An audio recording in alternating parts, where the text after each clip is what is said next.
Bolsonaro cancela entrevista e Supremo confirma proibição de fala nas redes. O ex-jornalista do Estadão, o Fux, disse: não precisa ser bolsonarista para constatar que a lei da mordaça está em vigor no país. Mas o governo Lula e o Supremo dizem que o Brasil vive um regime de plena democracia. Tá certo. Quem quiser pode acreditar em duende também.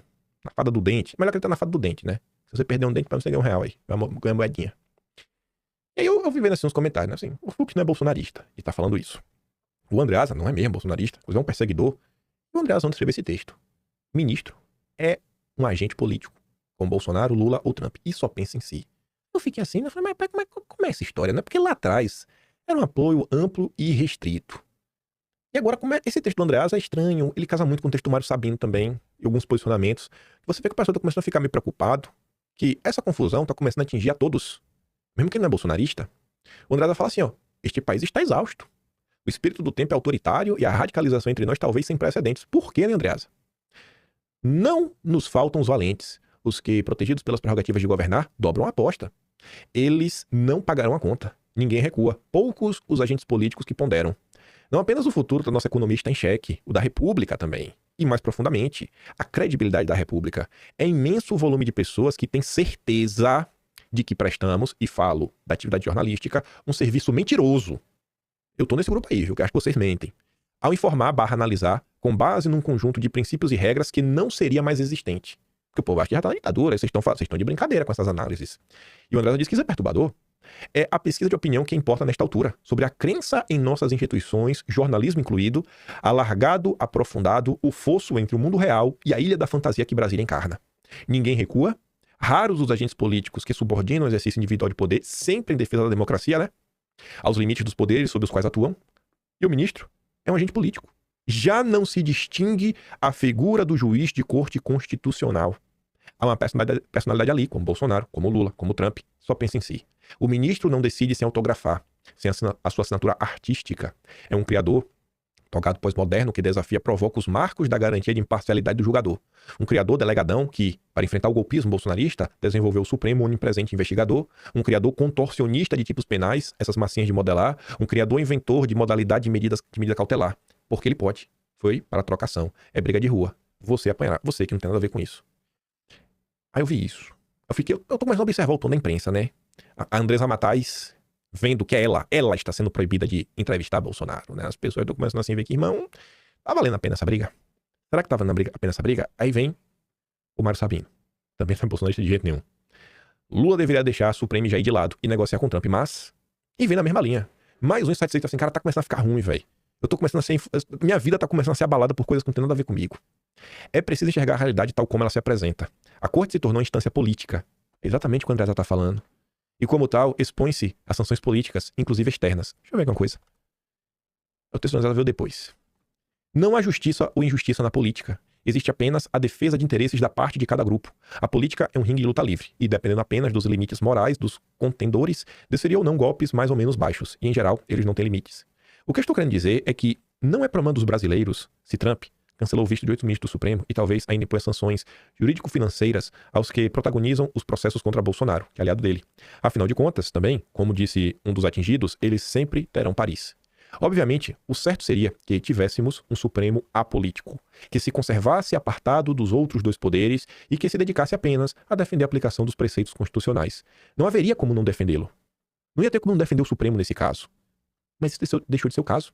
E, sinceramente, ninguém em sã consciência acredita que o tribunal voltará ao seu leito natural por livre e espontânea vontade dos ministros. Bom, eu acho que todo mundo espera uma volta da normalidade. Então, fazendo um exercício lógico, se o Mário Sabino está reclamando da direção que o país está tomando, está falando que o país tem que reencontrar, basicamente, sua normalidade, voltar um pouquinho atrás. Ele está reclamando disso. E se ele está falando que o Supremo virou político, que não deveria ser, e que o Supremo não vai voltar por livre e espontânea vontade, ou seja, e ele quer que volte à normalidade, alguma coisa além da espontânea vontade tem que acontecer. Então, o que é que o Mário Sabino tá defendendo? Não sei.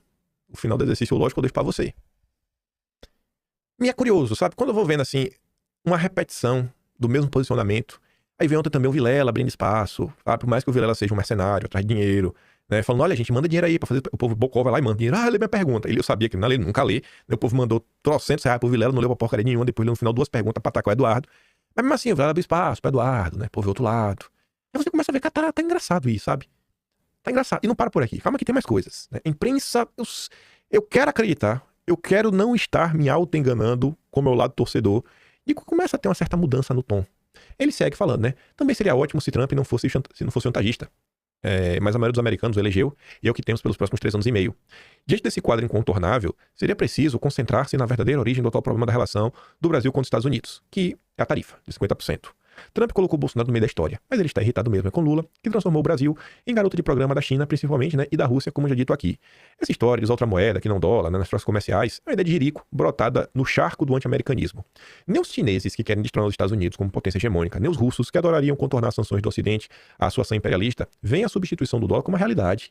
Pequim e Moscou, no entanto, observam com prazer de rufiões o Brasil rodando essa bolsinha na calçada das ilusões do BRICS. Se tivéssemos um presidente responsável, disposto a renunciar ao seu anti-americanismo, ele telefonaria ao Trump, com quem ainda não conversou desde que o inquilino assumiu, né, o inquilino da Casa Branca, para abrir negociações sobre o tarifaço e deixar o fardo dos processos contra Bolsonaro inteiramente nas costas do Supremo. Não há nada de humilhante em ser realista. E depois ele vai finalmente falar uma coisa bem curiosa. Ao cumprir o papel que se espera de um presidente da República, Lula talvez ganhasse mais pontos junto aos brasileiros do que vestir essa fantasia nacionalista eleitoreira de defensor de uma soberania que, ao fim e ao cabo, não passa da soberba de um tribunal que virou instância política. Mais uma vez na direção do Andreasa. Aí, olha o que o Mário Sabino diz na sua conclusão. Mas o Lula não é apenas o homem que sempre foi. O Lula é o que ele sempre foi, mas não só isso. Tem algo a mais. Tem a circunstância. A circunstância que o levou de volta ao Palácio do Planalto como um devedor. Ele tá devendo o quê? Favores? Não sei. Mas o Mário Sabino diz que o Lula tá devendo alguma coisa. Aí eu fiquei assim, né? Ah, pai, que viagem isso, né? Aí eu continuei lendo, observando o consórcio e tudo mais, né? Mas antes de falar sobre isso, tem mais coisas do consórcio, inclusive que o povo tá pagando a conta.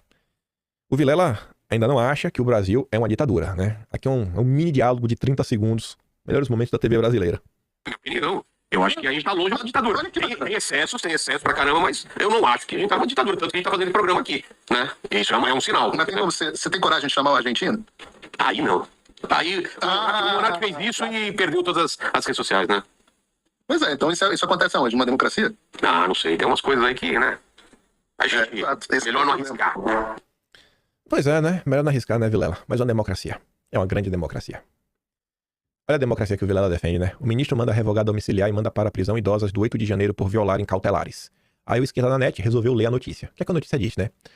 A idosa, contudo, teria saído diversas vezes da área de inclusão da tornozeleira e deixado de carregar o dispositivo para cumprir a sua rotina de tratamento fisioterápico e terapêutico, como define a defesa. Bate democracia, né? Essa mulher realmente ela é uma grande ameaça ao Estado Democrático de Direito. Idosa de mais de 70 anos de idade. Acho que tem 71, uma tem 71, outra tem 74.